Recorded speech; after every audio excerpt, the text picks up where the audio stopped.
चलिए, आज की वीडियो शुरू करने से पहले याद दिलाएं आपको पिछले वीडियो के बारे में। सेमेस्टर 2 MJ 2 हिस्ट्री सब्जेक्ट, चूँकि आपने सेमेस्टर 1 क्लियर किया, सेमेस्टर 2 का यूनिट पढ़ लिया है, भर भर कर लाइक किया है आपने, बड़ी प्रसन्नता हो रही है, उसके लिए आप सभी को धन्यवाद।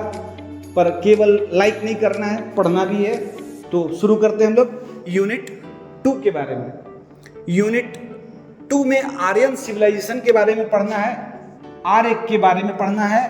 कहते हैं ना कि सिंधु घाटी सभ्यता को समाप्त करने में आर्यों का बहुत बड़ा हाथ है। इस पर विद्वानों ने अपना अपना मत दिया है। तो आर्यन कौन थे, कहाँ से आए थे, उनके बारे में पूरा डीप इस यूनिट में पढ़ना है आपको। चैप्टर 1 में लिखा हुआ है कि आर्यों की उत्पत्ति, उनका जन्म स्थल या उन समाज का उद्भव कहाँ हुआ और उन्होंने आक्रमण कब किया, उस पर बहुत सारे विचार और सिद्धांत सामने आए हैं, जिस पर एक यूरोपियन है मैक्स मुलर, बहुत ही प्रसिद्ध इतिहासकार हैं। इन्होंने बहुत सारी पुस्तकें लिखी है। इनके द्वारा लिखी गई सारी पुस्तकों में प्राचीन भारत के इतिहास से बहुत जानकारी मिलता है। तो इन्होंने भी अपना एक सिद्धांत दिया है आर्यों के बारे में। और एक बाल गंगाधर तिलक हमारे भारत के हैं, जिन्होंने मध्य एशिया का जो सिद्धांत दिया, उस सिद्धांत का नाम है मध्य एशिया का सिद्धांत। और भी बहुत सारे इतिहासकारों ने अपना अपना मत दिया है आर्यों के बारे में। बताते हैं आर्यन कहाँ से आए थे, एक मैप बनाकर। पहले पूरा यूनिट जानते हैं। यूनिट 2 का चैप्टर 2 में वैदिक संस्कृति के बारे में पढ़ना है। मैंने यूनिट 1 में साहित्य के बारे में चर्चा किया है। साहित्य में बौद्ध ग्रंथ, साहित्य में बौद्ध जो बहुत अच्छा साहित्य है, जैन ग्रंथ है। आगे चलकर फिर मैंने वेद के बारे में लिखा था। बहुत सारा साहित्य के बारे में यूनिट 1 में चर्चा किया है, आप लोग उसको देख लेना ध्यान से। राजनीति और समाज, अर्थव्यवस्था, किनका? वैदिक संस्कृति का। अगर राजनीति की बात करें तो उस समय की राजनीति व्यापार, अर्थव्यवस्था व्यापार पर था। पहले अर्थव्यवस्था के बारे में बताएं। यहाँ पर इस समय व्यापार होता था, व्यापार के साथ साथ पशुपालन हुआ करता था। और कृषि तो छूटेगा ही नहीं, कृषि तो हम लोगों को करना ही है, आज भी करते आ रहे हैं, तभी हमारी अर्थव्यवस्था मजबूत होती है। और भारत की अर्थव्यवस्था कृषि पर ही टिकी हुई है, जो सदियों से चलता आ रहा है। अब समाज जो था, मतलब पितृसत्तात्मक, राजा का चुनाव होना।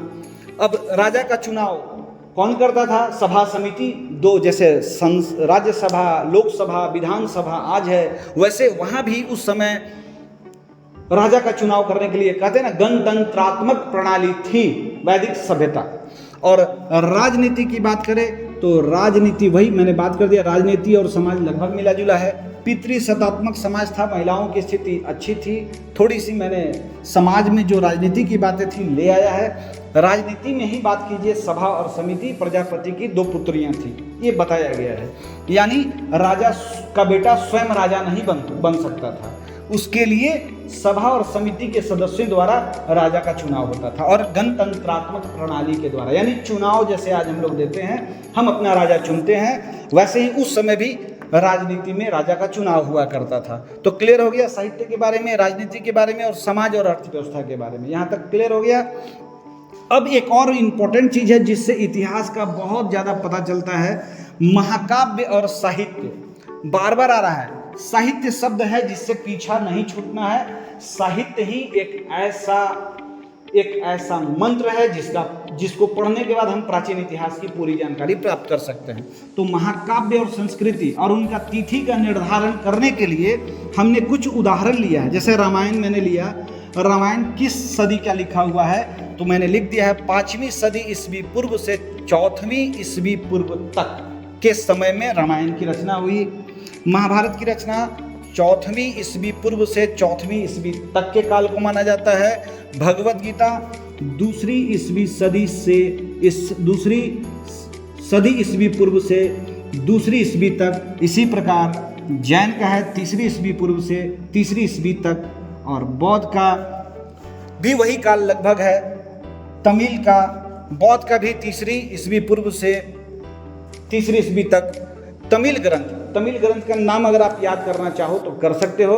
ऐसे मैं बता देता हूँ, संस्कृत साहित्य है तमिल ग्रंथ। फाचुआलुलीन, मनी मैकले, इन सारी शब्दों से आपकी पहचान होगी जब आप पुस्तक पढ़ोगे।